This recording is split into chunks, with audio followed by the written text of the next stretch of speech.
Hola Teresa, muy buenas tardes. Agradecer primero que puedas haber destinado un tiempo para este objetivo que nos hemos planteado desde Articulación Ciudadana, de tener como un brazo de comunicación con nuestros vecinos y más allá de los vecinos, la verdad, y que es el boletín de articulación. Y además, osadamente tenemos una articulación TV. Teresa, me costó muchísimo hacer un resumen de tu trayectoria. Uy, Sí, no, no, me olvidé de mandarte unas líneas, no digas mucho, ya, bueno, sí, no hace voy a falta. decirlo así como voy a tratar de resumir lo resumido, ¿te parece? Bueno, Teresa Valdés es socióloga de la Pontificia Universidad Católica de Chile, ha sido consultora en varios organismos de las Naciones Unidas, es profesora visitante de la Universidad de Stanford. Una de las cosas importantes que me pareció también rescatar es el premio que recibiste en el 2003, el premio Elena Cafarena, en la categoría de Mujer Investigadora de Ciencia y Educación. Y por supuesto que eres coordinadora del Observatorio de Género y Equidad. En tu currículo también hay muchas investigaciones muy interesantes. Hay algunas que me gustaron mucho ahí, que las miré así, no tan detalladamente. Y también no podemos no mencionar la cantidad de libros que has publicado y de artículos. Así que muchas gracias una vez más y vamos a conocerte más y también la opinión que tienes de tus temas, que es lo tuyo. A mí me parece que, Teresa, una pregunta que si bien es cierto puede ser muy básica, pero yo creo que es importante, desde lo básico es importante. Y yo te quería preguntar, ¿qué es ser feminista, Teresa? Ser feminista es apostar y luchar por la igualdad, por la desaparición de la discriminación, de la marginación y de la exclusión del género femenino en las sociedades. El feminismo tiene una larguísima trayectoria y se asienta originalmente en lo que fue la Revolución Francesa, con su gran aporte a la humanidad en realidad, de plantear la necesidad de la libertad, la igualdad y la fraternidad. En ese momento quedó claro de que y hubo mujeres que lucharon entonces, desgraciadamente Olimpia de Gouges terminó en la guillotina por exigir igualdad de derechos, pero ahí se asienta, ¿no es cierto? Imagínate en la Revolución Francesa esta Mm, lucha, este anhelo de igualdad, que es un anhelo de igualdad en todos los planos, ha ido cambiando a lo largo de los años, pero en el fondo el feminismo existen los feminismos, pero todos tienen en común el construir una sociedad y una cultura que reconozca, digamos, plenamente la igualdad sustantiva de todas las personas, independientemente de su género. Eh, es una filosofía, es una política, es una ética, y no es algo que se adquiera de un día para otro, sino que es una práctica que se va viviendo a lo largo de la vida y uno siempre va descubriendo situaciones en las cuales uno sin querer, digamos, no contribuye a la igualdad, sino que sin querer invisibiliza, discrimina, mm, o digamos, distintas maneras de generar desigualdad. sí. Y, y es una lucha que no es tan fácil, ¿no? Que lleva No, tanto porque tiempo. tenemos una cultura, un sistema, digamos, que se ha basado exactamente en la subordinación de las mujeres, a partir del hecho reproductivo, del hecho de que las mujeres somos las que tenemos un cuerpo que reproduce a la especie. A partir de eso se ha hecho lo que se llama la división sexual del trabajo. Entonces se presume que las mujeres Mm, estamos para tener hijos, para hacer la reproducción social, para cocinar, para cuidar, y que los hombres, en cambio, están para lo público, para la política, para la producción. Y eso que fue probablemente en alguna época histórica, antropológica, válido, hoy día no es así. Sin embargo, la cultura en la que vivimos sigue basándose y se apoya, la economía en que vivimos se basa y se apoya en el trabajo gratuito de las mujeres. Entonces hay lo que se llama desigualdades estructurales, violencia estructural inclusive, porque cuando tú piensas de que por el hecho de ser mujeres, las mujeres ganamos en promedio un 25 o 30% menos que los hombres, hemos tenido que hacer tremendas luchas para llegar a algo que nadie puede creer, que es esta convención constitucional paritaria, pero es el resultado de la lucha de más de 100 años de las mujeres en Chile y de muchos más años en el mundo. Entonces, el deconstruir o transformar la sociedad, digamos, es un proceso súper largo porque está en la economía, en las instituciones, en las familias, se produce y se reproduce esta idea de que las mujeres, ¿no es cierto?, estamos para las tareas reproductivas y los cuidados, y en forma gratuita, se supone que por amor, que tenemos que hacer todo, y eso tiene consecuencias graves, tiene consecuencias para las mujeres, pero tiene consecuencias para todos, porque eso se ve en los índices de salud, por ejemplo, salud mental, salud psicológica, donde los índices de depresión de las mujeres son muy altos. O sea, este orden que tenemos, que es tan injusto, cobra digamos, muy fuerte, le cuesta muy caro a las mujeres. Y de ahí le cuesta caro a todo el entorno, porque eso significa costos para la familia, costos para la comunidad, costos para todo. Pero imagínate lo que es sistemáticamente ganar menos por el hecho de ser mujeres. Entonces, los hogares encabezados por mujeres son sistemáticamente más pobres, por eso la pobreza dice que tiene rostro de mujer. Las consecuencias de este orden están en todos los planos, económico, social, cultural, político. Entonces, el transformar esta sociedad es una tarea de todos, porque pagamos todos, paga toda la sociedad, no solo las mujeres. Sí, pero los mayores costos la pagamos las mujeres, ¿no? Y Y ponemos el hombro porque las mujeres estamos especializadas en el fondo en algo muy fuerte que tiene que ver con los afectos, que tiene que ver con el cuidar. Entonces, a veces por obligación, a veces por gusto, pero la verdad es que estamos muy cerca de esto de reproducir eh, el cariño, ¿no es cierto?, la familia, los amigos y todo eso. Entonces, es súper injusto porque se pagan costos y se supone que las mujeres somos felices, que tenemos que ser felices sin sacar las cuentas, digamos, de la parte del lado B que tiene ese gusto, de ese amor a la maternidad y al cuidado que lo tenemos, que no todas, pero masivamente las mujeres lo hacemos con cariño, pero sí. tiene costos muy altos. Entonces, eso, y bueno, y pareciera que solo las mujeres lo pueden hacer y eso es falso. Eso es algo que lo podemos hacer todos los seres humanos, independientemente del género, tenemos capacidad de entrega, capacidad de cuidar, capacidad de querer, todo. Sí.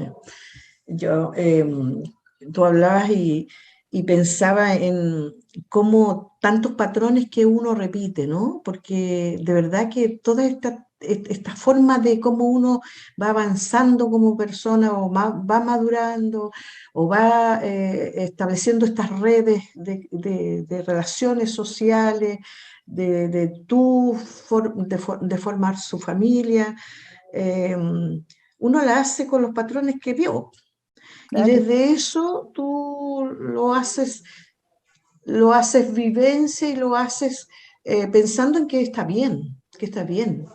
Y qué Y bueno que convencida de haya, qué es lo que tienes que hacer, qué pues es lo que claro, claro, corresponde, que eso es lo sí. bueno. Entonces, Mm, el trabajo, digamos, la mirada crítica y el decir eso no está bien, tiene mm, consecuencias negativas, es difícil porque uno tiene una historia y piensa que lo ha hecho mal. Entonces, esto de reconocer de que uno hizo lo mejor que pudo, muchas veces me toca decirle, cuando me toca hacer charlas, cosas con estudiantes, les digo, mira, sus mamás están convencidas que están haciendo lo mejor, mi papá también. Entonces, es difícil, digamos, no se trata de hacer, entre comillas, la guerra, digamos, por esa situación, sino que al revés, decir, sí, esto lo hicimos lo mejor posible, pero ahora queremos un futuro distinto para las nuevas generaciones.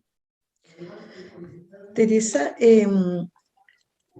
se ha avanzado bastante. Yo diría que, bueno, Mm. es evidente que comparativamente con décadas, con siglos, estamos viviendo un tiempo distinto. Según tu evaluación, ¿cómo ha sido el avance de poder lograr el respeto, la dignidad, la no discriminación en nuestro país? ¿Cómo ha ido evolucionando eso? ¿Ha costado Mira, el, mucho? el avance cultural más grande en todo Occidente es el reconocimiento de los derechos de las mujeres, el reconocimiento que existe desigualdad, el reconocimiento de que hay una violencia que es inaceptable. Entonces, el avance mayor es eso, el rechazo creciente y sistemático. Hoy día ningún hombre se declara machista y se me educaron como machista. Yo sin querer soy machista, pero es algo que está muy cuestionado en nuestra cultura. Y esto lo ven cuando tú examinas los movimientos sociales en Europa, en el mundo, se ve el gran aporte de las mujeres, el cambio a la profundización de la democracia, porque antes no teníamos derecho a voto, o sea, la democracia la hemos profundizado las mujeres, ¿no es cierto? Y también en la cultura, los cambios en la cultura. En el caso de Chile sucede lo mismo, digamos, los grandes aportes tienen que ver con el avance en la democracia y tienen que ver con el reconocimiento creciente, y que tenemos un indicador que es maravilloso, que es la elección en la Convención Constitucional, digamos, que logramos, las mujeres articuladas conseguimos que hubiera una reforma que obligara a la paridad, y que cuando se produjo la elección hubo más mujeres que hombres electas con la votación. Entonces, esos son avances enormes, pero son un punto, en cierta medida, un punto de partida, son un punto de llegada y un punto de partida, porque desde ahí, desde esos espacios, ¿no es cierto?, de representación y de poder, hay que avanzar en transformar todos esos ámbitos de la sociedad y la cultura que todavía son desiguales, que reproducen la desigualdad, los temas con la educación, los temas con la salud, los temas, ¿no es cierto? En todos los ámbitos vemos cómo hay situaciones en las cuales todavía tenemos déficits muy grandes, Hemos avanzado, por ejemplo, también hoy día, tú miras el informe este que hicieron del Foro Económico Mundial y tú ves los indicadores, y claro, en Chile la matrícula universitaria son más mujeres que hombres. Sin embargo, esas mujeres llegan al mercado laboral y igual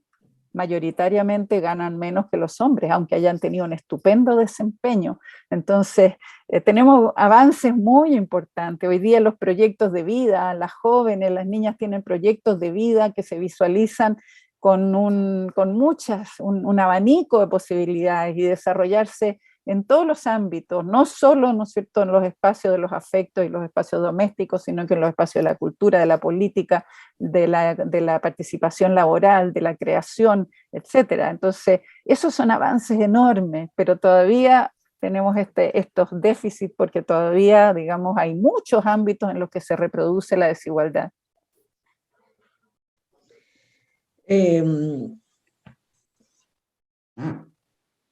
Teresa, con respecto a estos avances que hemos tenido y a este momento que estamos viviendo primero un gobierno que tiene una propuesta y que está tratando de cambiar las cosas, y en paralelo la Constitución, la propuesta de Constitución. De la mirada de esta propuesta, ¿qué elementos destacas tú con respecto al trabajo o al establecimiento ahí explícito de avanzar también desde la Constitución hacia los derechos de la mujer y la no discriminación? Mira, algo que es muy importante, una vez que se constituyó la Convención Constitucional en forma paritaria, no fue solo cuento de números, sino que las dos presidentas que ha tenido la convención han sido mujeres. Y en todas las comisiones ha habido o presidentas o vicepresidentas mujeres, es decir, en todos los espacios de conducción del trabajo de la convención han sido paritarios, pero se ha visto en los contenidos, o sea, la presencia digamos, paritaria de mujeres hace que los resultados, lo que propone la nueva constitución, incorpora plenamente los viejos anhelos de las mujeres. Entonces, en los principios y en los derechos, y también en la maquinaria, ¿no es cierto? La sala de máquina está planteado en forma transversal. Eso era uno de los objetivos principales, era cómo se incorporaba en forma transversal el que toda la Constitución se pregunte cómo establecemos y hacemos posible la igualdad sustantiva. Entonces, en los principios encontramos, ¿no es cierto?, la aspiración o el deseo de la igualdad sustantiva, que es una igualdad sustantiva que es transversal, que es de género, pero que también incluye el género con toda su diversidad. Y también algo que es muy importante es que no todas las mujeres somos iguales, somos súper diferentes y vivimos en realidades muy diferentes, porque tenemos una sociedad que está estructurada en forma desigual. Entonces tenemos mujeres rurales, mujeres, ¿no es cierto?, en localidades apartadas, tenemos mujeres con discapacidad, tenemos una diversidad, una amplitud, lo que se llama la interseccionalidad. No es solo que haya igualdad entre hombres y mujeres, sino que de todas las mujeres y de todos los hombres, por supuesto. Entonces yo te diría, eso es muy significativo, pero después apunta a esos nudos, digamos, que hacen a la desigualdad, como es el tema del trabajo. O sea, en la nueva Constitución se plantea la igualdad salarial como un principio, como un derecho. Se plantea la no discriminación, que la igualdad salarial sería una no discriminación, pero también se plantea abiertamente el reconocimiento de los trabajos no remunerados, del trabajo de cuidado, y que el Estado tenga que hacerse cargo de políticas que vayan eliminando esta sobrecarga de las tareas de cuidado sobre las mujeres, y repartiéndola, lo que se llama la corresponsabilidad, que no es solo hombres y mujeres en el espacio privado, sino que en la comunidad, en el Estado, en las políticas en general. Entonces ahí tenemos un segundo nudo. Otro nudo tiene que ver con el garantizar, o buscamos cómo se garantiza una vida libre de violencia. Como te decía yo, este orden, este modelo que tenemos, tiene violencia estructural, violencia que se apoya en el trabajo gratuito de las mujeres y por lo tanto, ¿no es cierto?, genera condiciones y expectativas que en la vida cotidiana se traducen finalmente en violencia de género. Cuando tú dices, cuando te pasa esto, ¿no es cierto?, en el espacio de una pareja en que se supone, ¿no es cierto?, que ella tiene que hacer todo, y llega él y dice, ¿y dónde está la comida? Y no está esto listo, y vamos a empezar a tener situaciones de la dinámica de pareja en que están estructuradas como relaciones de poder en la cual la mujer, ¿no es cierto?, tiene que cumplir ciertas cuestiones y los hombres apareciendo como la autoridad y el que manda, etcétera, y cuando considera que no le están obedeciendo, entonces golpea, ¿no es cierto?, o maltrata. Entonces tenemos condiciones que desde lo estructural de lo económico y de la propiedad y de la cultura, ¿no es cierto?, finalmente genera condiciones para la violencia de género. Y eso se da en la pareja, pero también se da en los espacios públicos, también se da este castigar a las mujeres si no cumplen con determinados roles. Entonces, la Constitución también aborda ese tema. Otro ámbito es el de cuando uno piensa en las distintas autonomías de las mujeres en las que hemos estado aspirando desde Beijing más claramente, desde el 95, que es la autonomía económica, ¿no es cierto?, el tener autonomía económica, derecho al trabajo remunerado, poder tener acceso a la propiedad, poder tener desarrollos personales, ¿no es cierto?, que te sustenten en lo material, pero también en lo político. Ya vimos, ¿no es cierto?, la paridad en todos los espacios de poder, en todos los ámbitos, y también lo que se llama la autonomía del cuerpo. Ahí está el derecho a la vida sin violencia, pero también lo que llamamos los derechos sexuales y reproductivos, es decir, que la mujer pueda decidir cuándo quiere tener hijos, cuántos hijos quiere tener, con quién quiere tenerlo, porque es una carga para toda la vida. Entonces, hasta ahora hemos tenido una suerte de tutela del Estado y del Estado en el que se cristalizan los balances de poder de la sociedad, digamos, las ideologías, la religión y todo eso, tutela los cuerpos de las mujeres y no permite que las mujeres decidamos, tomamos decisiones plenamente, no permite, no entrega todos los elementos. Y eso parte con la educación sexual integral. O sea, el que todavía en nuestro país, a pesar de que ha habido numerosos esfuerzos, no consigue instalar, digamos, que desde la más pequeña primera infancia se vaya reconociendo la igualdad entre niños y niñas, el derecho a protección, a que nadie te toque, que nadie te violente. Eso se aprende, digamos, desde la más tierna infancia. Entonces, eso también está planteado en la Constitución, y entonces está planteado en esta propuesta de todos los derechos sexuales y reproductivos que van desde, por supuesto, educación sexual integral, hasta el derecho a la interrupción del embarazo en condiciones que va a establecer la ley. Es decir, que las mujeres no estén obligadas a hacer con su vida y con su cuerpo algo que no han elegido, lo que llamamos la maternidad voluntaria, que tiene beneficios para todos, no solo para la mujer, sino que también para los hijos. Nacer habiendo sido deseado debería ser un derecho humano. ¿Qué más te puedo decir? Ya vimos, ¿no es cierto?, la igualdad, la violencia, los derechos sexuales y reproductivos, los cuidados, y déjame ver que aquí tengo mis torpedos, la no discriminación y la paridad. Yo diría que esos son como los temas como más, digamos, queridos. Uno puede hacer un sí. listado más, por ejemplo, el tema de la justicia, el que se avance a, digamos, aplicar o desarrollar una justicia con perspectiva de género. ¿Qué quiere decir eso? Que cuando hay situaciones de delitos, sean quien sea, digamos, las partes, siempre se considere la situación específica de las mujeres en cuanto a subordinación, en cuanto a los roles que se le asignan, en cuanto, ¿no es cierto?, a su condición de desventaja, etcétera, para, digamos, tener un juicio justo, para que no haya impunidad. Hay muchas situaciones, sobre todo en el ámbito de la violencia, en que hay impunidad porque no se considera la especificidad, lo específico de la situación de las mujeres, la sobrecarga, ¿no es cierto?, una cantidad de cosas. Entonces Sí. tenemos juicios y sentencias en que se basan en estereotipos, por ejemplo, en estereotipos, entonces mala madre, entonces ella fue la mala madre, entonces el niño se enfermó, no sé quién más, el niño murió, ya la madre, mala madre y te queda la mujer. Y cuando tú examinas qué es lo que realmente sucedía en esa situación, te vas a dar cuenta de que la mujer no estuvo en condiciones de mejorar o de impedir, digamos, esa situación que se produjo y es mirada como un delito. Entonces, eso es extraordinariamente valioso. Ahí bien sintetizado, digamos. Yo una de las cosas que destaco es como esta transferencia que ha habido generacional, ¿ah? Con respecto a los derechos.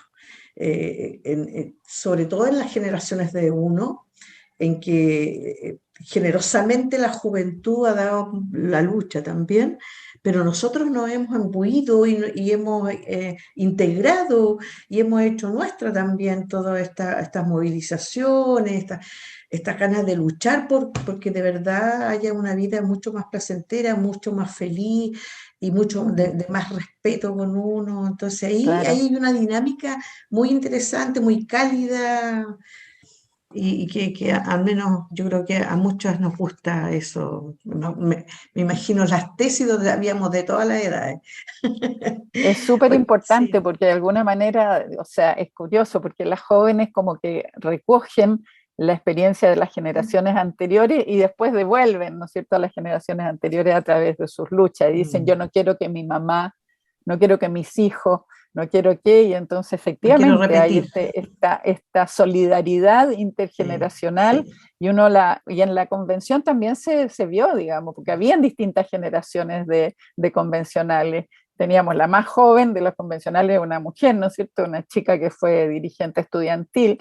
Y claro, ella habla en nombre de su generación, pero también se hace cargo y dice, mira, las bisabuelas, las abuelas, lo que vivieron no queremos eso para nosotras, no queremos eso para nuestras hijas.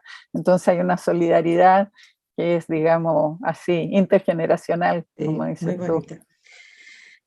Pasemos a las preguntas.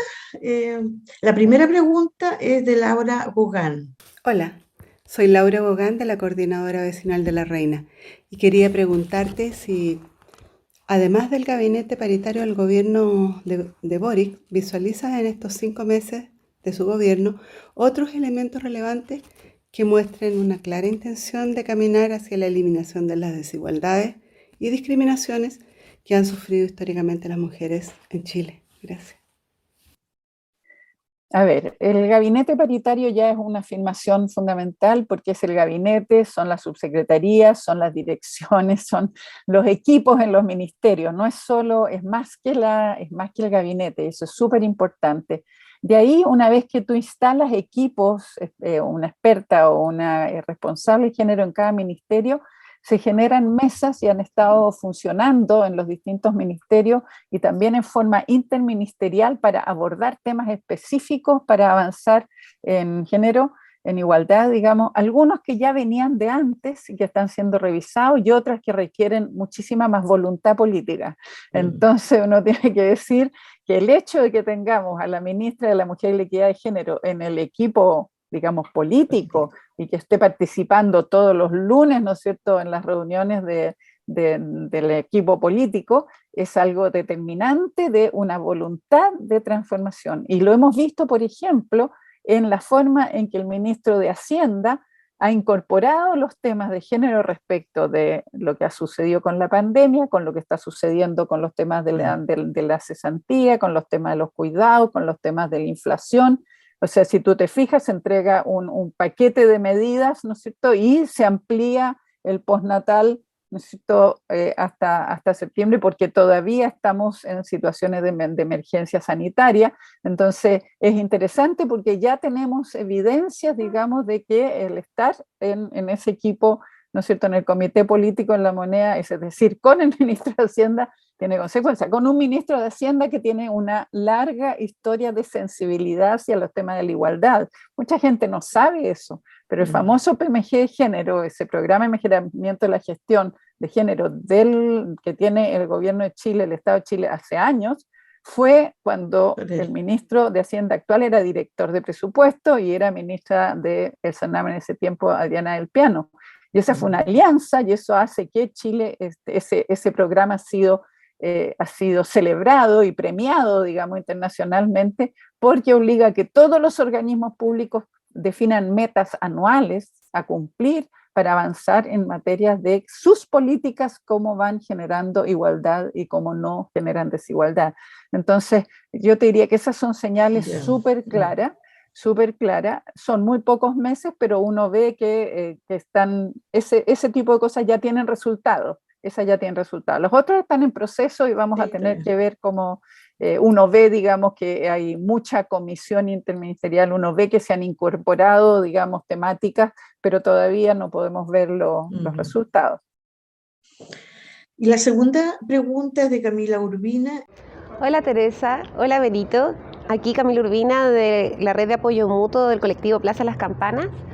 Y mi pregunta es, desde tu registro personal, ¿cuáles aspectos del nuevo texto constitucional abren más perspectivas hacia el futuro de mujeres, niñas y diversidades genéricas? Saludos. A ver, algo que es muy importante es que se reconocen explícitamente a los niños, niñas y adolescentes como sujetos de derecho. Eso es algo extraordinariamente positivo. A uno le parece que es una obviedad, no es una obviedad. Entonces eso es algo, digamos, porque sube de nivel, digamos, todos los temas que hemos vivido dolorosamente, de que a pesar de existir una Convención de los Derechos del Niño que Chile ha ratificado, todavía no se pone a la altura de esos compromisos. Aquí se asume y se pone de entrada, digamos, desde los derechos. Lo mismo sucede con las disidencias, las diversidades sexuales, están puestas sistemáticamente en lo que es la construcción de la igualdad y en distintos ámbitos, en distintos artículos, digamos, de la nueva Constitución, están explícitamente definidos y reconocidos como, digamos, sectores de principal preocupación, como también sucede con las personas que viven con discapacidad, etcétera. Entonces, yo te diría que eso está, digamos, en el nivel de los principios, en el nivel de los derechos y después en el nivel de lo que llamamos la transversalidad, para que las instituciones del Estado y las semipúblicas incorporen, ¿no es cierto?, no solo cuando hablan de igualdad de género, no solo el balance mujeres-hombres, sino que también la incorporación de las diversidades y disidencias sexuales. Bueno, muchísimas gracias, Teresa. Ha sido un placer de verdad estar acá contigo y seguro que las personas a las cuales les llega el boletín van a estar también disfrutando de todo este conocimiento, esta evaluación que tú haces de cómo se ha ido desarrollando esta lucha por los derechos de la mujer, por la no discriminación y también valorando los avances o lo que se ha propuesto tanto el gobierno como la nueva Constitución. Y por eso vamos a aprobarse. Vamos a aprobar, las mujeres tenemos que aprobar, esta es una Constitución que tiene feminismo, digamos, incorporado por la lucha de las compañeras convencionales, que fue el segmento o digamos, el colectivo más coherente, más consistente en ir planteando, llegando a acuerdos y que esos digamos, derechos, esas propuestas tuvieran los quórums suficientes, tuvieran los 2/3, todas, digamos, todas las propuestas. Entonces, es algo extraordinario que todas las mujeres tenemos que saber. Esta Constitución es fuertemente para las mujeres. Así es. Muchísimas gracias entonces, Tere, muchísimas Gracias gracias. a ti, Verónica. Estoy a su disposición cuando quieran. Ya, gracias.